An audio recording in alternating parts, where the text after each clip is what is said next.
السلام عليكم يا احلى متتبعين، كي دايرين؟ لاباس عليكم؟ نتمنى الله تكونوا بخير وعلى خير ويلقاكم هذا الفيديو في احسن الاحوال ان شاء الله يا ربي. اليوم بغيت نحضر معكم الطريقه ديال التحضير ديال الكونفيتير ديال الفريز، كيجي زوين وهذا هي الموسم ديالو. نستغلوا الفرصه باش نديروا الكونفيتير ديال الفريز. من بعد ما غسلته وقطعته حيدت له ديك الخضوريه ديالو، صافي قسمته هكا على جوج. دابا غادي نحضروا باش يولي مربى ديال الفريز. كيجي الصراحه زوين، وجاي الموسم ديال الافطار، رمضان دابا يمشي ان شاء الله. الله يدوموا علينا يا ربي الحبيب بالخير والتيسير. غيجي موسم الفطر ضروري تنحتاجوا الكونفيتير هكا في الفطور ولا في الكوتي، فيما كان كنحتاجوا الكونفيتير. غادي ندير لكم هذا الفيديو خفيف ظريف، ما غاديش نطول عليكم بزاف. هنا عندي 2 كيلو ديال الفريز، من بعد ما غسلته وقديته غادي ندير له كيلو ديال السنيده.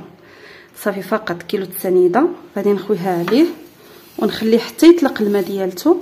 عاد غادي نطيبو، منين نشوفوا رخا الماء من بعد عاد نطيبوه. صافي دابا نخويو هكا سنيده ونخليه حتى يطلق. غادي نشد عليه ونخليه المهم واحد نص ساعه ولا ساعه ولا ساعتين على حسب، ولا ديروه هكا نتوما بالليل وخليوه حتى للصباح وطيبوه كيجي زوين.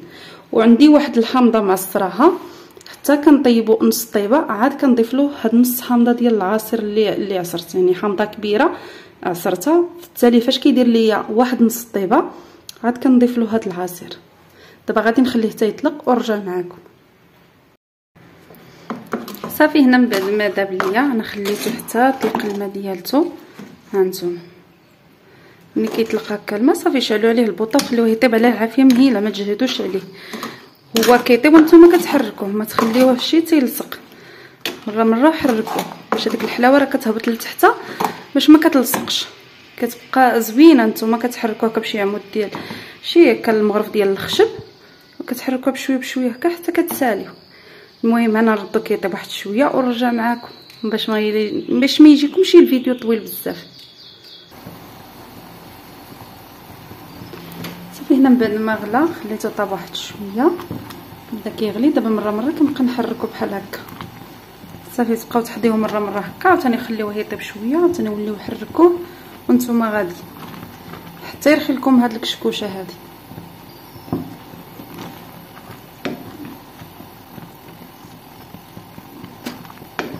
ورا دغيا كيطيب، غير خصو يشرب هاد السيرو ديالو اللي رخا، حيت راه ما كديروا له لا ماء لا حتى شي حاجه. الا مشيتو درتو له الماء تضيعوه، حيت هو كيرخي الماء ديالو مع السنيده بوحديته. شوفوا تبارك الله شحال رخا السيروم ديالو. دابا مره كنحركوه هكا باش ما يلصقليش من التحت. صافي غادي نخليه هكا يزيد يطيب شويه ونرجع معكم. صافي هنا من بعد ما دار نص طيبه غادي نخويه له شويه ديال العصير ديال الحامض،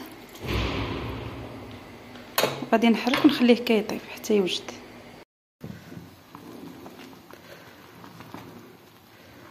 صافي المربى ديالنا غادي هو كيوجد شويه بشويه. دابا غادي نحيد له هاد الرغوه، ضروري منها تحيدوها، ما يمكنش تخليو هاد الرغوه هذه هكا. تجمعوها هكا شويه بالمعلقه وكتحيدوها باش كتبقى المربى زوينه ديال الفريز، ما كتضيع ما والو. هي كتغلي فيما جمعت الرغوه وحيدوها هكا بالمعلقه، يعني عينكم ميزانكم حتى تحيد ليكم ما تبقاش.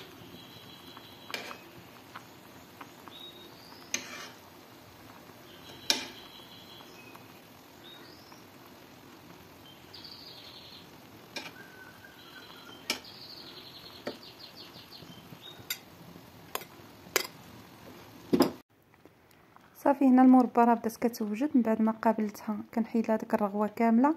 هذا هو السر النجاح ديال المربى ديال الفريز. اي مربى ديروا لها بحال هكا، حيدوا لها ديك الرغوه ديال هذيك الكشكوشه كي كنقولوا لها الكشكوشه ديالتها، حيت هي اللي كتخسرها ما كتخليهاش زوينه.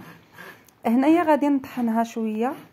بغيتو تخليوها هكاك صاينه خليوها، بغيتو تطحنوها من الاحسن انا كنطحنها شي شويه باش كتجي زوينه، كتجي معلكه وشاده راسها زوين. صافي غادي نطحنها هكايا ونخليها تزيد غير واحد شويه ونطفي عليها.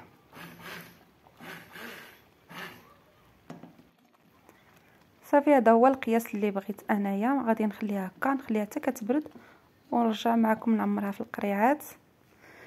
هنا بعد ما بردات ليا دابا عمرتها في القريعات هادو، غسلاهم ومعقماهم مزيان وعمرتهم هكا في القريعات باش نحتفظ بهم.